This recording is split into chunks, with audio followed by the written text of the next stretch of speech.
যুক্তরাষ্ট্র হঠাৎ করে যে 37% শুল্ক আরোপ করে দিল, এটা আনএক্সপেক্টেড এবং এটা হঠাৎ করে আমাদের উপর একটা বিশাল ধাক্কা বলে আমরা মনে করছি।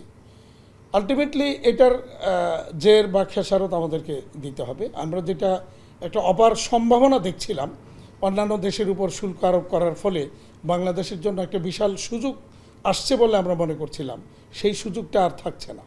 এবং কী কারণে কেন বাংলাদেশের উপর এই যুক্তরাষ্ট্রের এই শুল্ক আরোপ হলো, এইটা যদিও আমাদের কাছে বোধগম্য নয়, তারপর আমরা যেটা ধারণা করছি যে যুক্তরাষ্ট্রের পণ্য বাংলাদেশে ঢোকার ক্ষেত্রে 74% ডিউটি ইম্পোজ করা আছে।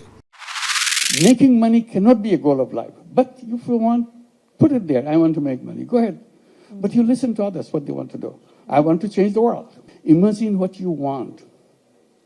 That's the part of your growing up. By the time you're mature, you're ready to go, you have your ideas matured. If you imagine, whatever you imagine, it will happen. If you don't imagine, it will never happen.